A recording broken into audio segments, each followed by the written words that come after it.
Oh. Okay, go. Oh yeah, go. Yeah.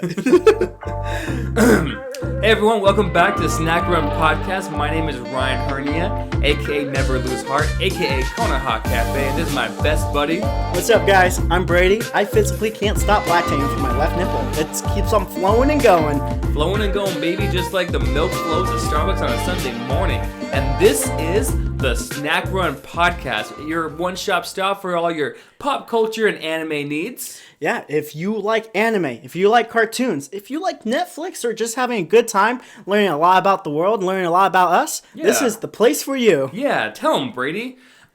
Exactly. It's just like my co-host said, we kind of wanted to segment out this podcast in kind of like two halves a little bit because we are very aware that, you know, a lot of people love movies and TV shows and Hulu and Netflix and stuff like that.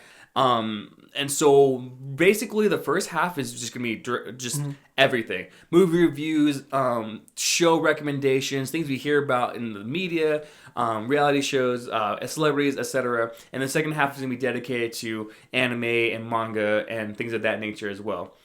Yeah, we'll be kind of just reviewing everything. Just like Ryan said, if you like any of those things, stick around. Join us on the journey. We don't know what we're doing. We're just making this shit up. We have hot takes. We got hot takes. We got cold takes. We got hot babes. We don't. We don't have that. No. But we have a lot. Yeah, I'm married. Yeah. But, just fitting her backpack and taking her on the go. It's funny because she's like 3 foot. Yeah, but if you guys like any of that, join us. Yeah, absolutely. We're happy you're here. Speaking of joining us, I want to take a quick second that, you know, we already talked about this part. We did talk about this part. Real quick, I just want to say thank you so much to our close friends and family who I know that will be are supporting us right now and listening to this first episode. You know, starting something is daunting, you know what I mean? I think the most intense part of like anything huge is usually the first step. Mm-hmm. You know what I mean? Just taking that leap of faith. Yeah, taking that leap of faith, the fruit loop of faith. And just honestly, from the bottom of me and Brady's dead cold little hearts, we just want to say thank you. Thank you so much for listening. We hope you enjoy some of the giggles, the laughs. A lot of giggles, a lot of laughs. Jokes. Maybe some throw up. Yeah. We can throw up. He had a big breakfast, and Brady doesn't chew his food. I don't. I just hound it down. I literally saw this man, like, take like a half a burrito and, like, suck it in. He's like, ooh, it's hot. I'm like, then put it back down. He's like, but it's already in the mouth. Like, if it's already in the mouth, I'm not going to spit it back out. That's true. I'm not a spitter. Spitters are quitters. You know, Mama didn't raise no quitter. That's what I'm telling you. You know, Shout out, Mom. Shout out to Mom. Oh, man. Yeah, if it's in the mouth already, you got to swallow. No. I would say that's literally your words, by the way. Yeah, it is. I would say that probably just happened. Like, I used to be such a slow eater. But, like, in the past, like, maybe a year or so, probably just the years as a hungry college student, I didn't, like, learn how to, like, enjoy my food. Do you feel like you have to always be on the run, maybe? That could be it. Oh, on the snack run? Yeah. Our podcast? No, just, like, I mean, like, always got to be on the run. I wasn't making a joke. Yeah, I actually do think, like, my life is so busy, so, like, no time for food. Just, I'm good. Yeah. I'm going. Yeah. 100%, dude. Like, when watching you eat is, like, very disheartening. What do you mean? It's good because the taste is still there. Mm-hmm. I think I'm still tasting the food. It's just the long term of enjoying the food isn't there. Yeah. I'm only enjoying the food for 10 to 12 seconds. You're so funny. It's crazy because I don't eat a lot, so maybe it's that. Maybe it's because, like, I'm always constantly hungry, so my brain's just like, gotta get it in. Yeah. If I don't get it in now, it's not going anywhere. Dude, speaking of getting it in, dude, I'm, like, really excited to talk about the movie that's been sweeping the nation. Are you talking about 3, 2, 1. Avatar Boots 2. I thought we were talking about Avatar 2. This is really awkward. How about you tell me about your favorite movie, Avatar 2? Yeah, I've seen it so many times. Well, if you guys haven't seen Avatar 2, it's a sequel to Avatar 1. Have you really seen it? No. Okay, perfect. No, but it's a movie by Disney. Okay, so I've heard some mixed things. Legitimately, I hear a lot of great things about it. Mm-hmm. Visually, it's stunning. Yeah, and a lot of times people are like, okay, well, we've seen Marvel movies, we've seen like Christopher Nolan movies, the guy behind Inception and stuff like that. We've seen some pretty visually incredible some things. pretty movies. They're pretty. I didn't think it was possible. Yeah. I didn't think it was possible for James Cameron, the director, to reinvent the wheel yet again. Yeah. I have a lot to say because... Wait, you've seen it, right? I haven't seen it. Oh, I thought you've seen it. I'm going off of like... Okay, so I saw a little bit of it. I snuck into a theater last night and watched illegally?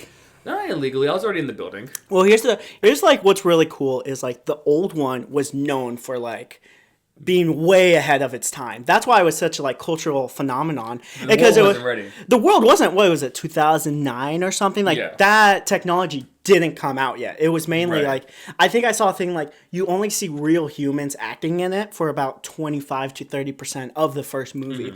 Where that technology wasn't there. So that's why it was such a like phenomenon. Right. And I feel like movies in the last 10, 15 years have caught up to where they were. Yeah. But I'm telling you from what I've heard, from a little bit I've seen, that he does it again. He does it again, Brady. Really? He doesn't miss. Christopher Nolan, amazing. So I haven't seen it. You haven't seen it. I don't think and we're talking about Nolan. it. Does not seeing it qualify as to talk about it? Yeah. Well, for one, I don't think Christopher Nolan directed this. I think it was James Cameron. Yeah, you said Christopher Nolan. I did say That's a big goof. That's a big goof. All right, start the whole podcast over. Well, I wonder if like, do you think people are only going to see it because of the first movie? Because the first one was so hype. Like they actually don't really see like it as an interesting movie. They see it more as like... I don't think anyone's a big Avatar fan, to be honest with you. I think people have seen it. I mean, it was number one in the box office. I think it still is number one in the box office, period. Like, that's the most... As of right now, the recording this chapter, recording this podcast, it's like... Avatar 1. 21st? I'm talking about... Yeah, okay. Avatar 1 has been number one in the box office for, like, ever. Oh, like in terms of gross sales. Gross sales, everything. Like it's always the movie to be. It was. Like, I think Titanic. It was that Titanic. Look it up. I think it's Avatar 1. It was number one because I remember when Avengers Endgame came out. Like people were cheering. Like this better be Avatar. I mean, better you can cheer at a movie. Yeah. It doesn't make it more money. Well, yeah. I mean, Endgame did. Like I think it finished at the third most grossed movie of all time. This first segment is really showing everyone how qualified we are to talk about pop culture. And movies. We're not qualified at all. We enjoy seeing movies, and we'll talk about it. Even if we haven't seen them, we enjoy talking about them. But you know what movie we have seen? What were we gonna finish each other's sandwiches? I think we were. 2, 1. Puss in Boots: The Last Wish. We didn't rehearse that. No, that was literally on the top of our dome. That was all natural. I've seen the Puss in Boots: The Last Wish. Have you seen Puss in Boots? I actually saw it with my best buddy. You're lying. Who's your best buddy? All right, 3, 2, 1. James Corman. I hate you. Anyway, why don't you? Why did you just say Brian? Why did you just say Brian? Why can't you say Brian? You think I'm gonna lie to the audience? I don't want to lie to the audience. They don't care. Yeah, they don't. Okay, so. Yeah, we both saw it. We both 2 weeks ago. We saw it together, actually. And we were a little bit late to the opening. For whatever reason, Brady went to some different location. That's a lie. That's a lie. This is what happened. No, look, before we get to the movie review, I'm gonna tell you what happened. Okay, tell us about. So Ryan said, hey, let's go see Puss in Boots. I'm like, I'm not doing anything tonight. I'm a loser. Okay. So I went to go to the movie theater. I'm like, where are you at? He's like, oh, I'm sorry. I had a guest over, whatever that means. I had a guest over. So I'm like, why would you plan this plan with me if you already had previous plan with a guest where you're only going to see them for like 30 minutes? And then, wait. So you're already running late as it is. So I'm waiting there. I'm like, wow, that's weird. Movie's about to start. He calls me. He's like, hey, where you at? I'm like, I'm here. He's like, okay, I'm not there. I'm actually 30 minutes away. I'm lost in the desert. Okay. So you made me miss the first 20 minutes of the movie because you were out. And the previews. You were dicking around somewhere. Okay. All right, let me real quick give my take. What was your take? No, I left on time. I would love to hear. The movie started at 9:30. I left at 9 to go see it. And my GPS, almost my APS bill, my GPS bill, I put in the coordinates. I put in the right address, the coordinates, and it took me to this like really scary, like dark alley. And I was like, I'm not sure this is it. And that was it. You just got lost. That's just my GPS. I got lost. Yeah. It's whatever. We saw the movie. We had a great time. There was points in the movies where we were jumping up and down like little kids. I will have to. Without any spoilers, I absolutely I freaking loved Puss in Boots. I gawked over this movie. This movie is like, I don't think we could recommend it enough. I'm 100%, yes, exactly. We cannot recommend it enough. It had great voice acting. It had it like what James Cameron did for Avatar. A little bit all back to Avatar. yeah, everything was back to Avatar. It reinvented the wheel of animation because we have never seen an animated movie that looks like this exactly. I think it looked like a picture. Yeah, if you guys didn't like go see it, or if you guys haven't seen clips of it, it had this weird paintbrush like style of animation to it. It looked like a painting. Every single frame of the animation looked like a painting. It looked very detail oriented. Yeah. Like the backgrounds, it flowed so much. And it snapped. So when I say snapped, there's like a style of animation where it's like it jumps from like this point to like this point pretty fast, but like it doesn't look bad. It looks like it's snapping seamlessly. You know what? It's like so amazing. Like I can't praise this movie enough. And like I believe, if I'm not wrong, it was in the works for a long time, because I think they announced it in like 2019. Then like that world thing happens. Yeah, we're not going to talk about that. Yeah, no, we're not going to talk about. Not going to talk about the best times of our life. COVID-19. But that thing happened, so I think it got delayed a little bit. I don't know during that delay if they got to work on the movie even more, or if they just kind of put it on hiatus for the last couple years. I don't know, but it like looks phenomenal no matter what. It looks like they maybe were working on it for like the year where it didn't come out. And if you're one of those people who are listening right now and like and I'm not saying like, oh, you're one of those people. What I'm trying to say is that if you feel like kids movies are still, or like animated movies are still just for kids, they're not. Then you need to grow up. No, respectfully, they're not. It's 2023 and that stigma is definitely long gone and dead. I would say that like 90% of all like animated films definitely young adults and adults alike can enjoy.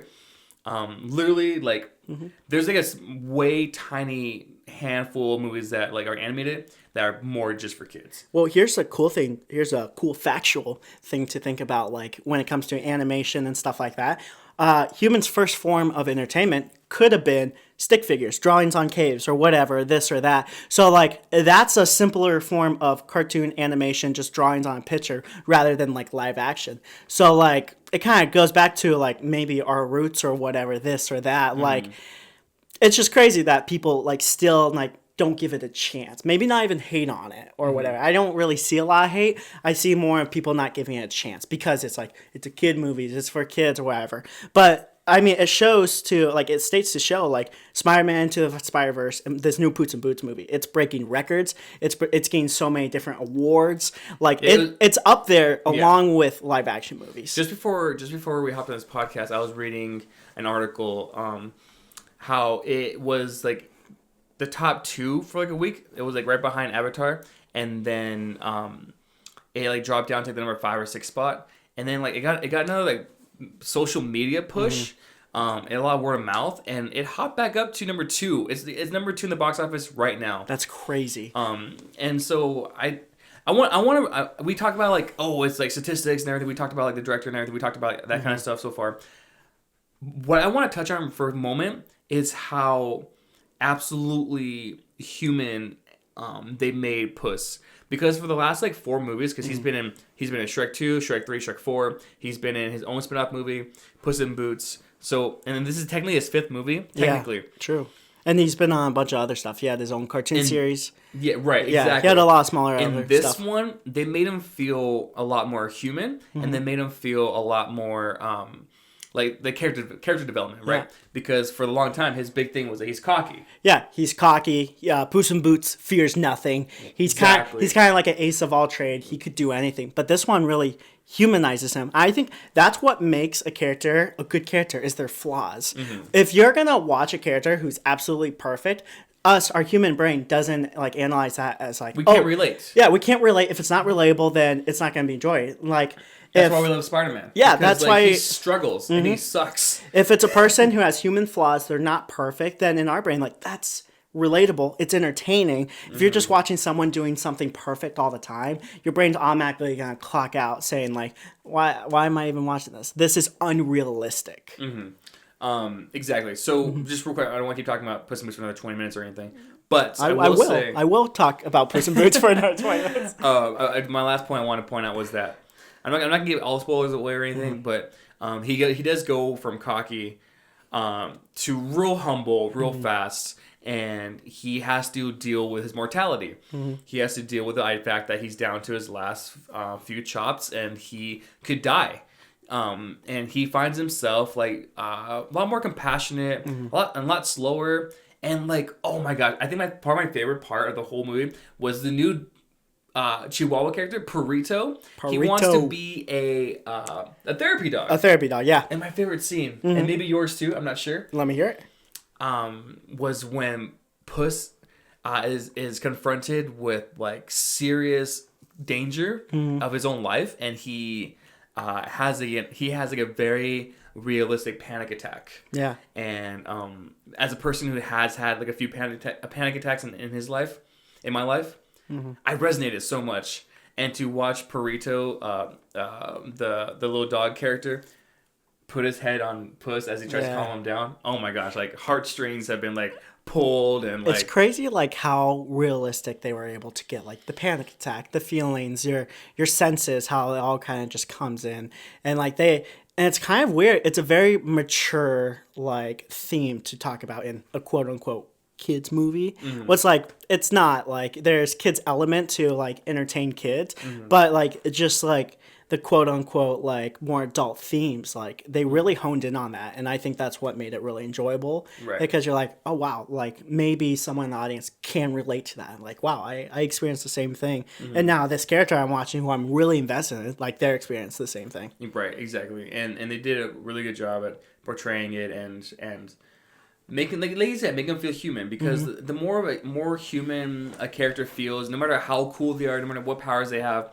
if they go back home and they're struggling with rent, or they go back home to like a marriage on the rocks, or they go back home to like a boss that hates them, shits on them, or like a dying friend or whatever, it really humanizes them, and that's what I think makes a great character. Is someone who, one, doesn't give up, two, has extraordinary feats, which is like, extraordinary like goals and powers and abilities, and then also at the same time deals with the shit they have at home behind closed doors sometimes. And so I think behind Puss's closed doors is a fear of death, and that made for a great character. Yeah, I mean, if you guys usually don't watch like anime movies, kid movies, really push yourself, get uncomfortable, and maybe watch this movie. And you won't be uncomfortable for long. It's a great film. Yeah, so if you guys just turn off that like, oh, it's not live action, I can't take it seriously, just go ahead and watch it. And if it's your thing, that's awesome. Like, obviously people have different tastes, people have different like expectations and stuff like that, but at least like give something a shot, Obviously it wouldn't be doing this great in like awards terms or box office if it wasn't a good film. Right. And I wanted to kind of talk about characterization. Oh, actually, one more thing I want to talk about before. Not Puss in Boots, not Puss in Boots. I saw a tweet over the last week. Quick background on this. There is a new Velma. Really? There's a new Velma the TV show. The hit show Velma on HBO Max. HBO Max's #1 most watched show in a week. Oh, it's amazing. No, it's not. No, it's not. It's okay, not. So if you guys are kind of not sure what we're talking about, there's a new Velma series. Basically, Scooby-Doo, Velma, Shaggy, etc. But this one's a little different. Basically, Velma's black, right? She's black. I haven't seen the show, so she's Indian. I'm not gonna say anything. I haven't seen the show, so I'm just. she's not white. Yeah, she's not white. What? There's nothing wrong with it, right? If you ain't white, it ain't right. No, I'm just kidding. But basically, okay. So I saw a tweet that was like, okay, so it was like a retweet, and it was like Puss in Boots handled a panic attack so well, and then someone retweeted like, oh, unlike the Velma series, because Velma in this new show, one, it's really, really, really bad. It's really bad.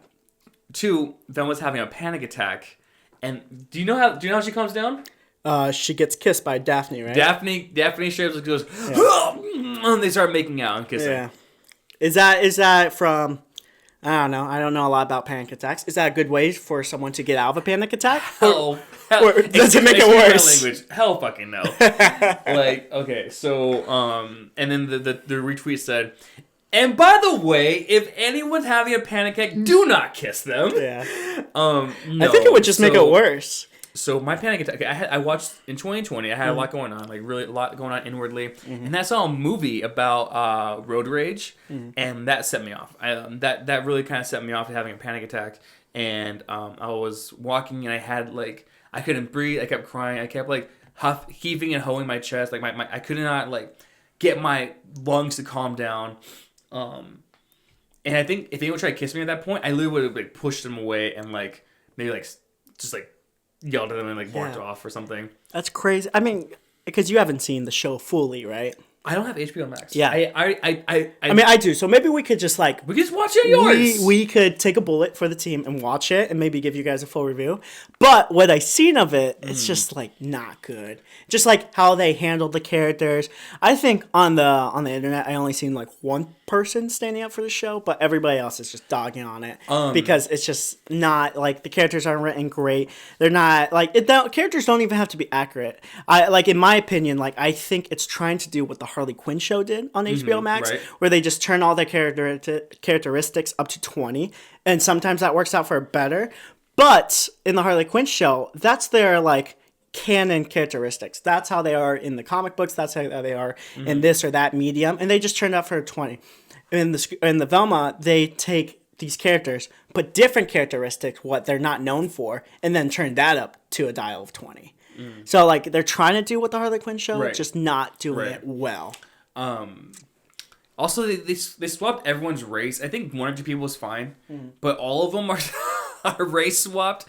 Which like I'm not saying no blacks in media. I'm not saying that. I'm saying that like I think it's too far removed from what it originally is. Because like I think the whole cast is white usually, right?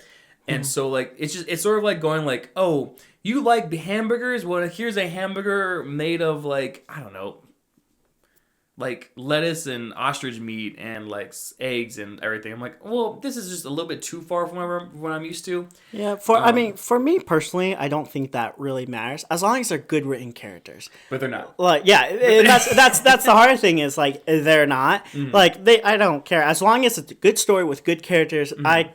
It doesn't really matter to me. Right. My point was that it's too different from what people are used to, and also they took out like something really major. They took out Scooby. Raggy. Like Zoink Scoob, they're on to us. Tax evasion. That wasn't Scooby. That was Yoda. Pay your taxes, you will. Like Zoink Scoob, they're coming after us for tax evasion. Get the gun, he's saying. Raggy. So bad. Yeah. So bad. Okay, so We'll cut that out. Cut that whole thing out. Cut it out. Shit, titty. So I think one of the biggest fails of Velma is that the main character herself, is super unlikable. She's a bitch. Oh, you said it. I said it. You said it? She's so rude. She's Yeah. so mean to her friends. She's so mean to Shaggy, his name's Marvin. No, it's like I think it's Marvin. it's not Marvin. Neville. Is it Neville? Yeah, it's like Marvin or Neville. We'll call him Marvel. Marvel. We're gonna call him. She's so rude to Marvel. And they're addicted to Fred too. They're always like, oh, he's a rich boy with a small penis, and it's just like, I mean, those things might be true, but like, come on, give the guy a break. Yeah, it's just I mean, maybe we should watch it. take it from a guy who's rich with a small penis. Like it's not that bad. Yeah, take it from Ryan. You can be take it from Ryan. You can be nice. Full head of hair. It's not bad. Yeah, I mean, I would say let's maybe give it a shot. You know what? Our homework. Give it a shot. We're gonna give it a shot. Come back. When we'll let you guys know if it's good. I'll let you guys know. It probably won't be good. That's just how it goes. I will say, one of my favorite influencers had he's also an artist. He said that it's one redeeming factor is that art and animation is really good. And then the way that they portray like demonic and ghostly attacks, he says the art and animation is stellar. That's awesome. At least it's doing something. Yeah. So maybe we can put it on mute and just watch that. Oh, just like visually. Maybe- I think it maybe even visually is like, well, that's weird. Yeah. Yeah. Yeah. I'm not Maybe sure. we'll give it 1 or 2 episodes. I agree. Let's do it. Yeah. Well, that'll be our homework for each Let's other. do it. Anything else like what you've watched recently? Yeah, actually, I saw a movie last night called Missing. Tell me about it. So back in 2018 or 19, there was a movie called Searching, and I think his name was Justin Cho or something like I forgot his name, but he was searching for, I believe, his daughter. And the whole movie took place from a computer screen. I think I seen that. Yeah. It was like it was really cool the way they did it. They did it in a way that was like you would see his search bar, you would see who he's texting on his computer, you would see his FaceTime, his watch cam, his phone cam, and there was never actually like a normal camera angle or shot. It was always just from the perspective of like technology essentially, or like a security cam, or like a secret camera or something like that. That would be like, in my mind, that would be so hard to film. Like It is. It's so limiting. And as I was watching it, I was like, it's hard to show some of these things that are going on screen, because you have to do it from the dining room table from their MacBook. Yeah. And Like you're limited on like the angles, what you see in the screen. I mean, I haven't seen it, but I'm assuming it leans a lot on like audio. Like maybe you just hear a lot more than you see a lot more. Yes. Yeah. So, right. So the one I saw was called Missing, and essentially it was, I'm not gonna give too much away, but basically, this girl is 18 at the time, and so her mom goes away on vacation with her stepdad, or like her mom's boyfriend, essentially. And like the day comes that she's supposed to go pick him up from the airport, and literally they never show up. And so obviously like that like triggers something in her. She has to find them and everything. And so it just goes from like her like hacking into like certain cameras, ordering cameras, like trying to hack into their Google accounts, stuff like that. And it sounds kind of like crazy, but nothing she did was out of the realm of possibility. What I'm trying to say is that everything she did to find out the killer or the captives, or to figure out the mystery, we can all do from like our phones. So and it's kind of like really realistic, kind of. And it shows you how to do everything basically. Really? Like she hacked into like her mom's email, the boyfriend's email, and like she showed how she did it, and like it's all like actually Google. It's like actually like messaging, Apple, and she called up like all these different kind of embassies and police officers and stuff like that, and like it shows you how she did it. And I think one of the reasons why old video horror games work so well, because it was low polygon,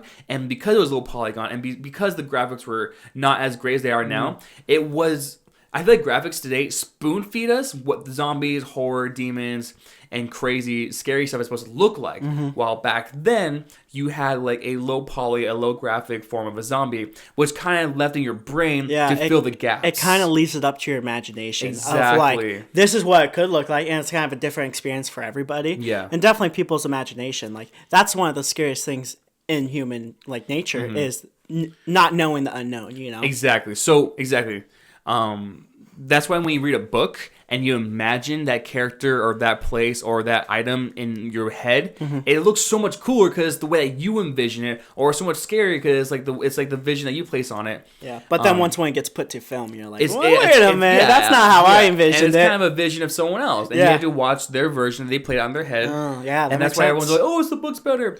My point is that since some of the shots had to be filmed from like an Apple Watch or like an iPhone or like a MacBook camera or security camera, some of it was actually even more scary because they were like shadows talking, or it was like a quick one frame of a dead body, or it was like you don't know what's going on but you hear screams, and like that actually was a little bit more scary. That's crazy, simply because you didn't know what was going on, and the camera and the visuals didn't spoon feed you exactly everything that's happening. That's crazy. It kind of reminds me, not to segment away from this movie, but it kind of reminds me of that one movie, Unfriended. Remember that one? It's similar. It's exactly because Unfriended was basically set in like kind of a Zoom call or a Skype call before Zoom was big, I think. Yeah. Where everybody's in a Zoom call. I believe, I mean, it's been years, but like where one of the person was haunted, and then the haunted would just go person to person, screen to screen, or it was super interesting. But you only saw it from the person's like desktop camera. Exactly. It was one of those kind of movies, but it was done really well. And Interesting. I give it like an 8 out of 10. And I feel like with those, I mean, I haven't seen this. Were you going like location to location, or did it like stay stagnant in like one location? No, it was like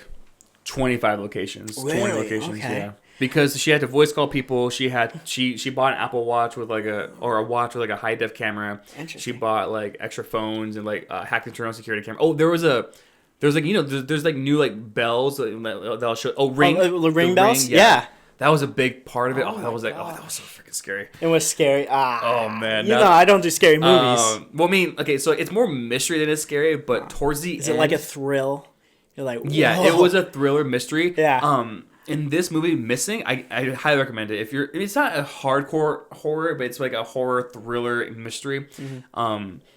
They towards the last like 35 minutes, they did a really good job because like up until for the whole movie, I didn't know how this happened. I don't know how where she went. I don't know how the person got away with it.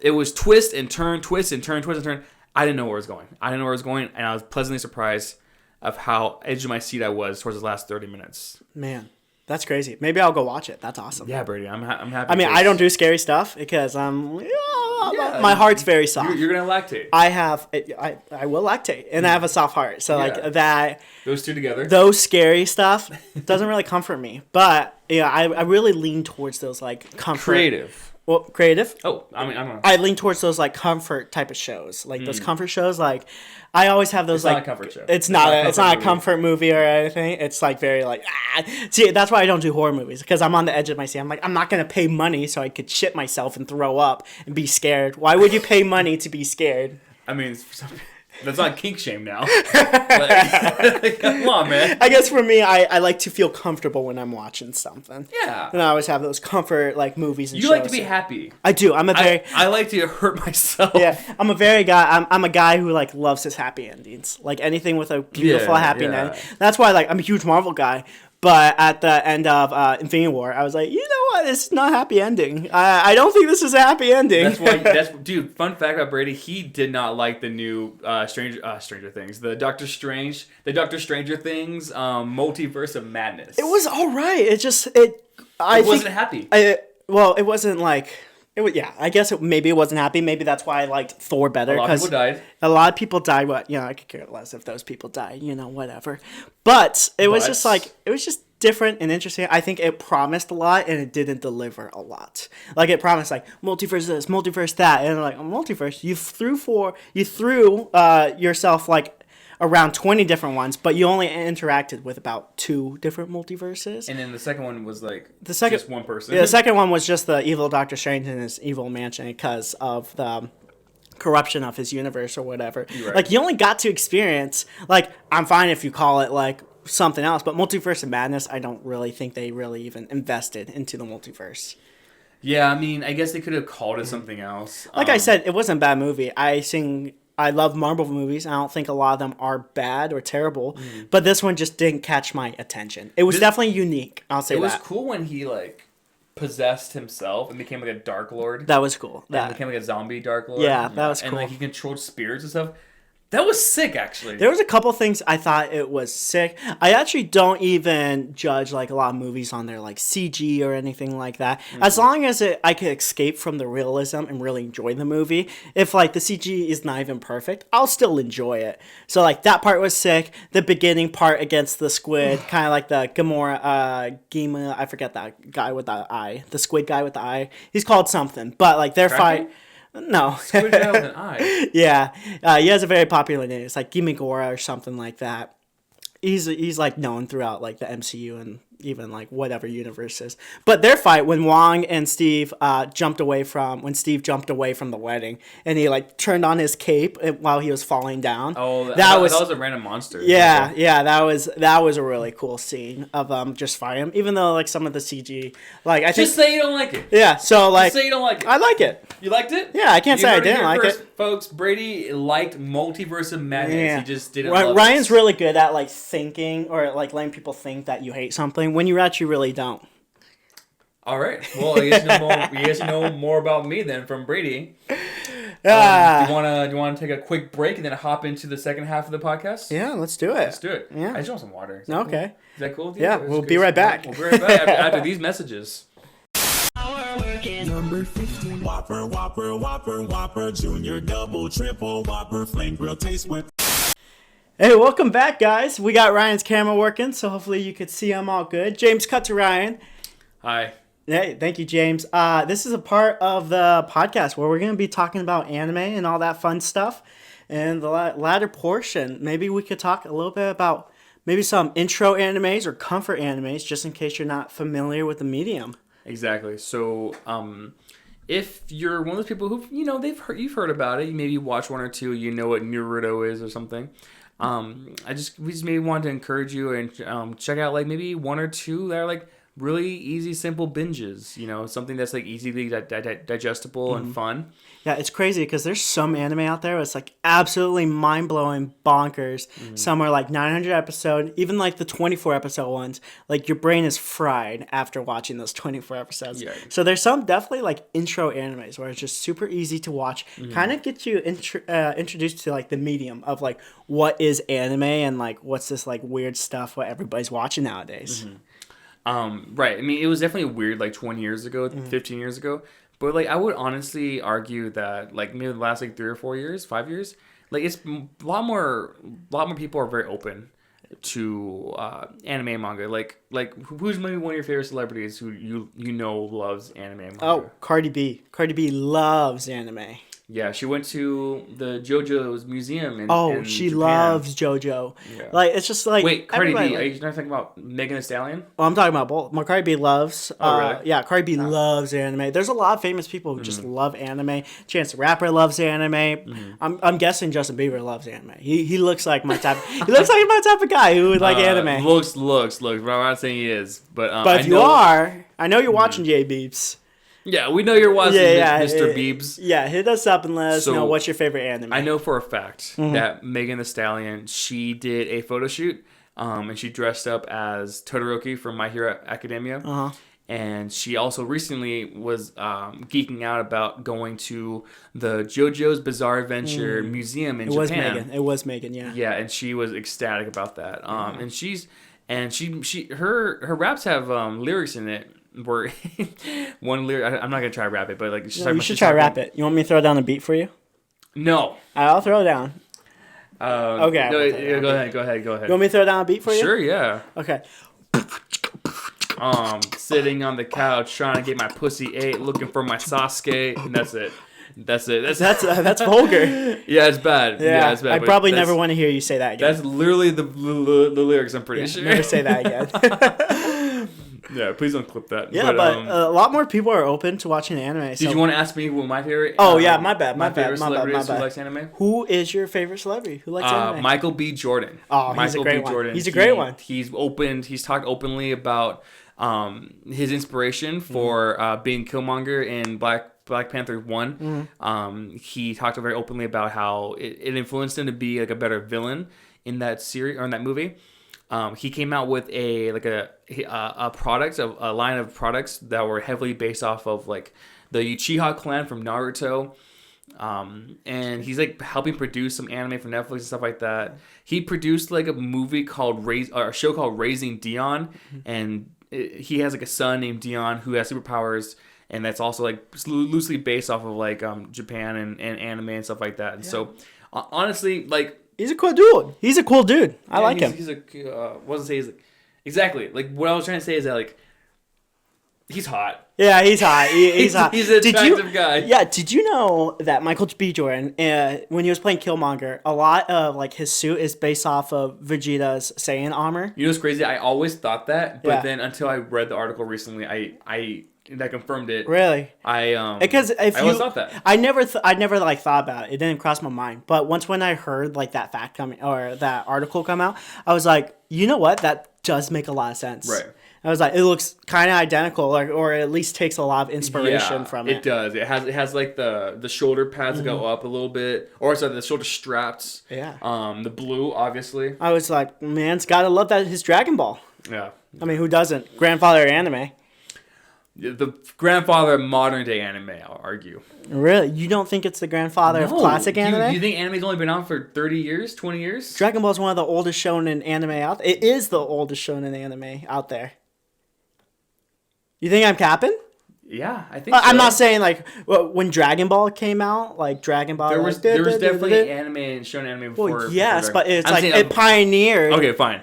It pioneered for like what shonen anime could be in the heights it can Yeah, reach. I'm not saying it's absolutely god tier. I'm not saying it's amazing. Right. But when Dragon Ball came out, then it revolutionized shonen with Dragon Ball Z. Okay, It was sure. I'm not dick riding Dragon Ball. Right. I'm not dick riding Dragon Ball. Yeah, but we don't dick ride Dragon Ball here. I mean, we'll praise it for being fun. We're not gonna say it's the best ever. No, it's not. But like without Dragon Ball, like a lot of main characters are based off of Goku, who's based off of Sun Wukong. So like, kind of just paved the way. Mm-hmm. Right, but also okay. I'm not gonna keep talking about this, but I'm very careful about letting people know I like or even love Dragon Ball just because like I don't want to be lumped in with some people who are so crazy about it. Yeah. Anyway, but I want to talk about. On this segment, if that's okay with you. No, it's not, but go on. Perfect. If you had to show someone a good introductory anime that's easily digestible and maybe even finishable, what's something you start them on, Brady? Maybe something on like Hulu or Netflix or even Amazon. Yeah, man. If I had to think about a couple good ones, I'll start. I have two different ones. Sure. I have an old school one and then a modern day one. And maybe the modern day one's just like in my mind because it's very recent to me. I think Spy Family's a really good introduction. I didn't even think about that one. Right? Oh my gosh. It's such a good introduction because it's crazy, but not too crazy. It has. I don't think it's crazy. I think it's down to earth. It's down to earth besides a couple elements and stuff like that with Anya and stuff like that. But like it's very like attachable. Like people could just watch it and have a good time and not think too much into it. It kind of gets you. There's a lot of points in anime where like just a lot of things what anime does. What's like normal people who don't watch anime is like very like open to. Like let's just say like hair color, just how they talk. Maybe Japanese comedy is very different than American comedy. So this kind of, it's a slow roll. Like you kind of get used to like, oh, there's normal hair, there's color hair, or just their speech patterns. Like, oh, this is how they speak. Exaggerated face expression. Exaggerated face expression. It just doesn't throw it at you like boom, boom, boom, boom. It's an easy going like kind of. Right, and that's kind of like the negative stigmatism that's been around it for a long time. It's like it's just so wacky and weird. Yes. That it's like it's too far removed from what we're used to. And like the cool thing is, it has enough wackiness, it has enough weirdness, where it's just kind of that good middle ground. I don't even think it's weird. I think it's wholesome and awesome. It's really good, and I think it just has really good story elements. It's really good character elements, just like how they build on the characters, how they adapt them, how you see the characters grow from episode 1 to episode 20. Like it's just great to see like the growth in characters throughout the show. No, I 100% agree with you, Brady. I didn't even think about Spy Family. That's a super good one. It's also it's not heavy. I was talking to a friend yesterday about this. I like it when creators and anime and manga artists create series that don't center around a Japanese high school. Yeah, that's nice. And in Spy Family, it's awesome because it's one about spies usually and some assassins. Spies, assassins, family. Which is like more something that we're used to seeing. And it doesn't have super exaggerated faces or super exaggerated like Japanese humor, which like I'm not knocking that. What I'm trying to say is that it's something that's more digestible for someone who's not heavy into anime and manga. Yeah, 100%. Because for like a non-viewer, we all been there where we're watching a certain scene in an anime, and then our parents walk in at the worst possible scene, and like, no, it's not like that. You just don't understand. Right. So this kind of gets you introduced to the idea. It kind of baby feeds you to the idea of like, this is what anime is, and this is what it could be. Mm-hmm. It could be turned up to the max, or it could even be lowered a little bit. Right, and so, yes, I agree, 1,000%. Mm-hmm. This is what Brady said. Spy Family is a fantastic.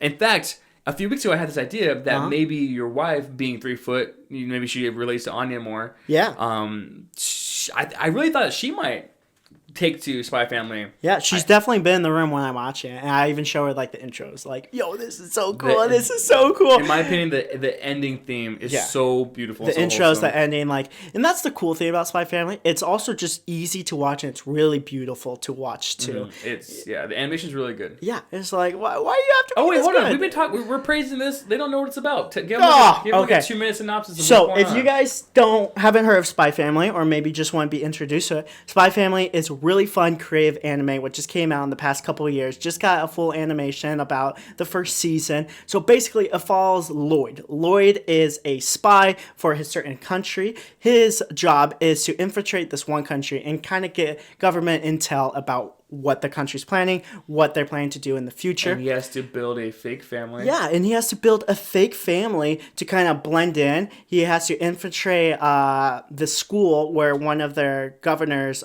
kids go to. So he has to get a kid to go to the school, but also in that country, you also need a family to kind of blend in. So he ends up marrying this girl.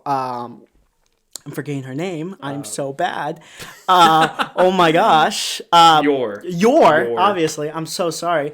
Lloyd, the main spy, marries this girl, Yor, who's also a secret assassin. And then Lloyd also adopts...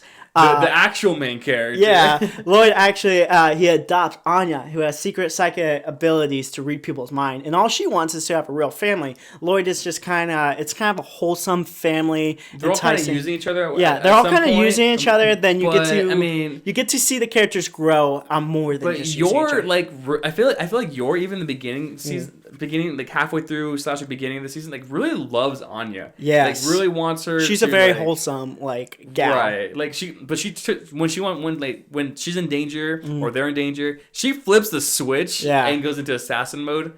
Anyway, overall, it's a fantastic series. It has just the right amount of like it has just the right amount of like sci-fi and like crazy action scenes. Yeah, and wholesome family values. The wholesome's like way up. It's super cute. So if you haven't seen it, watch it. I dare you. Yes, that's your homework for this week. Double dog dare you. I know, double dog. Dude, if you don't do it, then you're a double dog. Okay, well that's my like current anime to introduce people. How about you tell me a little bit about yours? Two. I do have two, but why is it just the Brady Show? Why is it the Brady Show? All right. I want to hear a little about you. You're my boo. I want to hear what you have to say. I have one. Mm-hmm. A lot of them are not great introductions, so I want to go on the dishonorable list real quick. Attack on Titan is not a good one. I don't think JoJo's a good one. I don't think Chainsaw Man is a good one. Yeah, those are the like crazy ones. Those are like heavy. Where like you'll see steam coming out of your brain, like probably halfway through the seasons. That is just super crazy. So those are some crazy ones you might want to avoid. I mean, sure, if someone says let's watch this together, watch it with them. But those are ones that are like definitely on the chopping board for like just insane amounts of action or something crazy. But my number one pick, let me hear it. I think this is it. Would definitely have to be, I think, My Hero Academia. Really? Boku no Academia. So, and I'll tell you why. Because the author is. I'll just tell you real quick about what it's about. Mm-hmm. Essentially, X-Men, right? Marvel's X-Men, superheroes, the Avengers. This is a superhero society, and in this world, I want to say about 90% of everyone is born. I think it's 90%.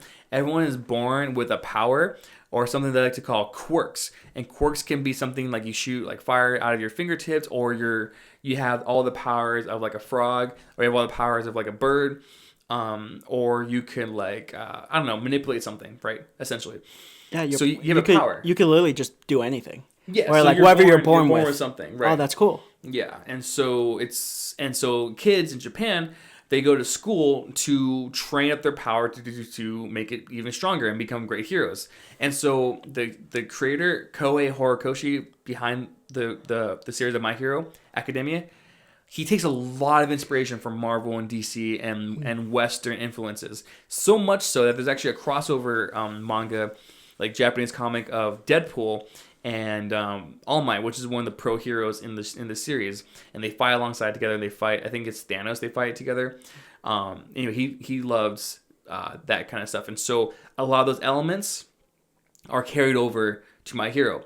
And this series is bright. It's fun. In fact, it's listed as a comedy on Hulu. Oh, really? Kind of funny. I mean, it's funny. Also, side note, Spy Family and My Hero are both all on Hulu. Most of it in English too. Wow, it would be crazy if Hulu sponsored us. Yeah, that'd be crazy, Hulu. Yeah, let them know. Do you like My Hero? I love My Hero. Do you think that with like Americans being so used to like Marvel, DC, superheroes, definitely in the past like couple years with all the big movies, do you think that's an easy transition going to My Hero? Yes. Yes. So, like I said, if you're into Marvel movies, superhero stuff, anything of that nature, it's really cool to see these kids want to be heroes too. They admire people like Iron Man. They admire people like the Hulk, and they admire cool fighters like Hawkeye and stuff like that. And they go to school to get better.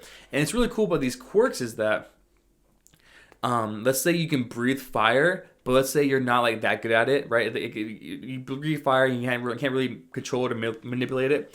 In the school, they're able to train you to be able to manipulate your fire, to come out with cool new moves with your fire attack, and to hold it for longer. Anyway, what I'm trying to say is that like the quirks in this show are like muscles. And the more you train your muscles, the more you can do with them, and the more you can lift with them, the more you can do stuff with them. So it's really cool to watch these kids grow. It's a bright environment. Oh, it's like 80% in English. You can watch like 60 episodes right now in English if you wanted to. I think that's a great one. No, that's anything to add? I think it's a great one. Yeah, it is a kind of a little bit wacky where like maybe the people who aren't used to watching anime, they're like, "Wow, this is a little weird," and give it a shot. Because there's a couple characters like Mineta, who's a little bit a horn dog. He's definitely a pervert. Yeah, and I think that kind of maybe introduced to their fan service is a thing in anime and other like media. It's not as prevalent, I think, but it is definitely in. Yeah, in it definitely, because you'll watch some anime, it's like, whoa, that's a lot of fan service. Yeah, that's a lot of titties. I don't think we need all two of those titties in there. So yeah, just one. Give me one titty. maybe it kind of just slowly introduce something, because that is a thing you'll catch in some anime. It's like, oh, I didn't think that was going to be in here. Right, and so I think in Japan for a long time, anime and cartoons have never like had that stigmatism that's just for kids. So it's been for adults for a long time. It's a very I think My Hero does a good thing with like balancing both like the middle ground, having a mature tone, but also having a lighthearted, like wholesome tone with it. Yeah. It'll go from like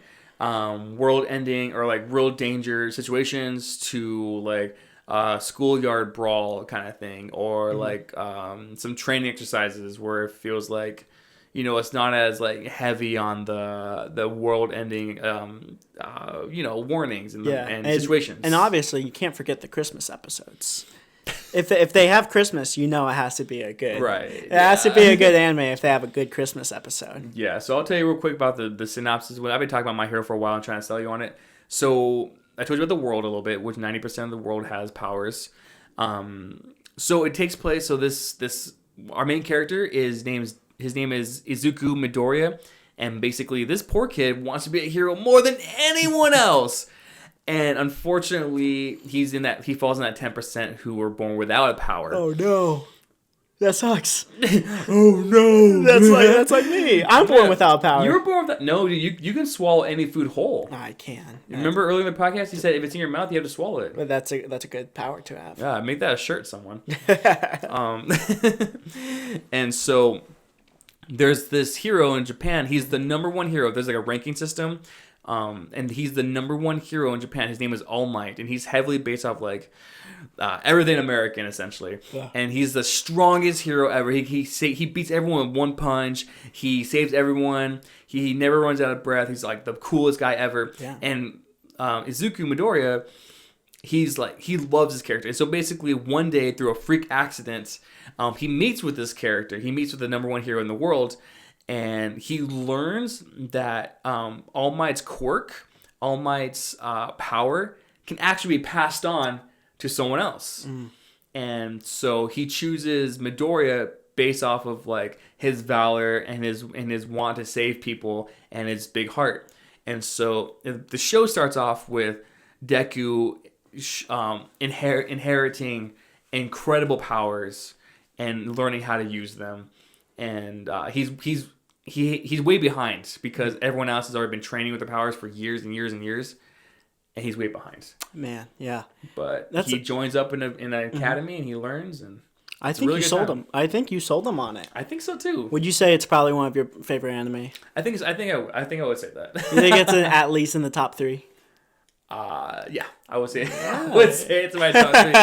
But that doesn't take away from the fact that I think it's also a really good beginning series. You know what? I didn't think about this. What did you think about Brady? But you know, in American culture, they like very realistic things. We're kind of talking at the first segment of it is we like, you know, realistic actions and stuff like that. Like, that's just what humans like gravitate towards is like realism, understanding like real characteristics. I think an anime would kind of balance them both is Erase. You've seen Erase, right? Erase was definitely in my top 3 for this segment. I was like, do I talk about Erased or My Hero? I was thinking about it because like it's very, I think it balances really well if like adding anime like culture techniques, whatever, this or that, and fantasy elements, and also adding a lot of realism in it. I think Erase is very unique, very creative. It's like, if you guys haven't seen Erase, it's on Netflix actually. I believe it's still on Netflix. Spy Family and My Hero on Hulu, and Erased is on Netflix. Yeah, and it's to not dive too deep into it, it's a huge murder mystery with a time travel element to it. What's really cool because it's like it balances the line of realism and a little bit of fantasy really well. And when he says realism, I think also you mean like the characters have like real reactions. Yes. The characters feel like heartfelt. Yeah. And when things happen to them, you really feel for them because they're reacting in a way that maybe you might react. Yeah. And it's rooted in like that kind of reality. Oh, but like also like one of the best parts about Erase is that it's not 100 episodes. It's not 2,000 episodes. It's a nice easy watch. It's a bingeable 12, I think. I believe it is 12 or something. And the story wraps up real nice little package. Yeah. That's also a fantastic series. Right? Yeah, I just thought about when you were talking, I was like, because in my head, like, what's a good intro anime to watch? I'm like, anything what could be easily adapted to live action, I think. That can make a really good one. That one is a live action series. Yeah, so like, if you could easily adapt a series into live action, then I think that's a great intro anime for a lot of people who definitely aren't used to like the anime medium. No, I agree. That one definitely is like up there. What about you, Brady? If you had to name off one series that kind of defines you, like one or two series that Brady loves this series, or like I heard about my favorite podcaster talk about this series. Like, this is the one he always recommends. Like, what's the one that you would recommend to like people who are already in the medium, people who are already like in the medium? Yeah, people who already way like up to their titties in anime and manga. Like, what is something that like? Man, I have so many different ones because, you know, I watch a bunch of different anime all the time. So it really depends on like what the vibe is, like what they're going for. Because there's so many different ones. Because as the audience know, and maybe you probably know, I'm a huge One Piece guy. One Piece is a huge one for me. I would say it is very hard to get into for some people. Not everybody loves it. It's definitely a more lengthier anime and even manga. It's very lengthy. More than 12 episodes? It's a lot more than 12 episodes. Maybe even 1,000 episodes. Wow. Right? 1,000 episodes. I would say One Piece, if you really want to like get out of your comfort zone, that's one definitely to do. I would say like A nice one I want like everybody to watch is you could do the old one or the new one coming out, Trigun. I think I talked about it in the last couple episodes, this Okay, or that. yeah. I think Trigun is a really good one to watch it if you watch the old one or the new one. It's just something like, I think the story is very creative, heartwarming. So a lot of people didn't know about One Piece, right? Yeah, a lot. And Trigun is for older fans and newer fans? I think Trigun is for older fans and newer fans. There's a new Trigun coming out, what looks phenomenal. It's a continuation, right? It's not continuation. It's a retelling. It's a retelling of the old story with a couple new twists to it, couple new character development plots, and it's still coming out. So I don't even know what they're gonna do different. You're in luck, Brady. Because I watched the first 2 episodes. You watched the first 2 episodes? Oh, the new Trigun. I've seen a clip of the first episode, and it was phenomenal. Mm-hmm. And as an OG Trigun guy, a huge fan of Vash the Stampede. I'm a huge fan, so Right. I think they're going to do him justice. So people who are listening at home, maybe you're older, maybe you're younger. Trigun came out like in 97, 98? Yeah, in the 90s. It's definitely a Right. 90s one. And so it was like a cult classic. It accumulated like a mass following. And recently there has been a new Trigun, but it's like a retelling of the story. And it's done by Orange Studio, and they specialize in like 3D animation. And it actually looks really good. And 3D animation has come a long way since like the Berserk series, which we will not talk about. Not good. Not good. But if you still have that negative feelings and negative stigmatism towards 3D animation, I urge you to give it one more go, because if you looked me dead in the eye and said this series has no heart, it's too stiff, I would call you a liar, because Vash has and a scam. Liar and a scam. And you're adopted. Vash in this series has a ton of heart, a ton of facial expressions, and the new girl, or the girl, she's like wearing blue and white. What's Millie? Millie Bobby Ferguson. They made her 23 now, so she's legal. I think she used to be 16. Yeah, around 16 or 18, I believe. They made her 23 now, and anyway, what I'm trying to say is that like, it's fantastic. I didn't watch the original one, but I'm thoroughly enjoying, and I'm very much looking forward to the next episode.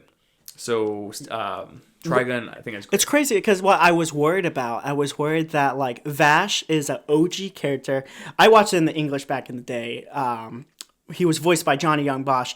Amazing character. He had a lot. Ichigo. Yeah, he was a lot of heart, a lot of character. So I was worried, like, oh, with this new one, will he make him a lot more like edgier or dull? But I don't think they've done that. He's so creative, he's so loud, and that's his thing. He's like obnoxious and very loud, but in like a way where it's comedic and funny and really entertaining to watch. So I watched the new series, and honestly, I think what's crazy. I haven't seen a confident, loud, obnoxious Vash.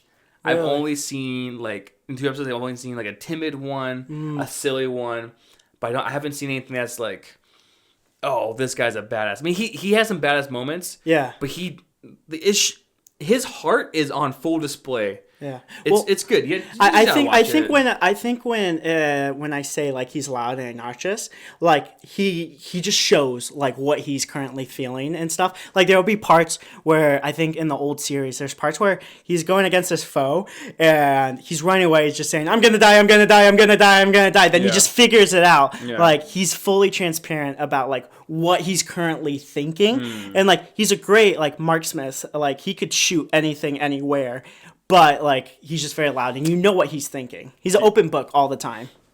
Very cool. Yeah, so I haven't seen that too much. What I will say is I've been telling you to watch it for about 2 weeks now, and you haven't. Yeah, I think I think it's going to be amazing. I saw a couple clips. I saw the one clip where he was going up against that guy. He was looking for that ammunition, and then he did that thing with the ammunition. The one bullet. Yeah, the one bullet. That part was really amazing. I think there's no doubt that it's gonna look beautiful.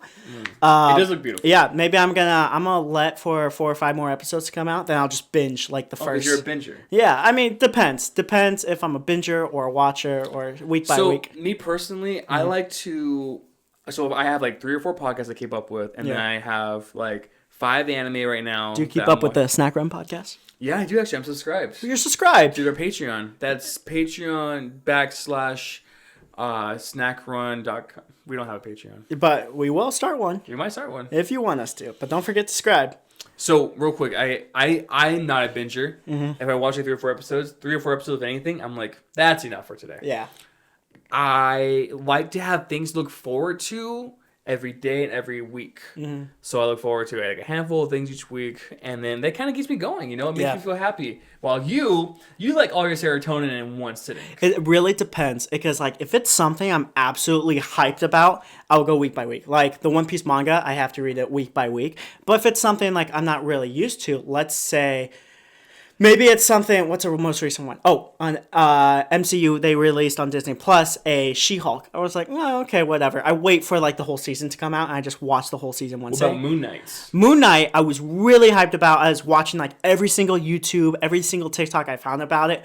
I was really like, I was so hyper focused on the show. I would wait until like 12 a.m. in the morning to catch the new episode. For the new episode. So if it's something like what really like, whoa, this is super crazy, I'm super interested, I'll watch it. But if it's something like, oh, I'm kind of interested, or like I don't know if I'm interested in it yet, I will binge the first couple episodes.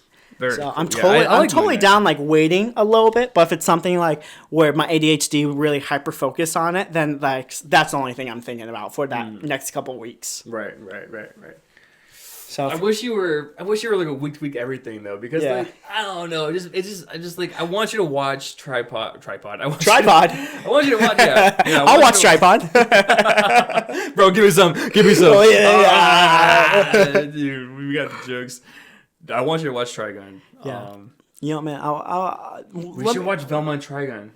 Both together, back to back. Like, we could compare one Velma, one Trigun, one Velma, one Trigun. Maybe they're both as good as they are to each other. And real quick, guys, quick, I had to point this out. I don't have anything against race swapping. I really don't. I promise you. What I was saying earlier is that when you take a property and make it so vastly different and so vastly removed from what people are used to, that might set people off or like put people off to the show or the series or whatever. That's what I was saying. I wasn't saying like, oh, how dare they make Daphne Asian. I wasn't saying that. I was just saying anyway.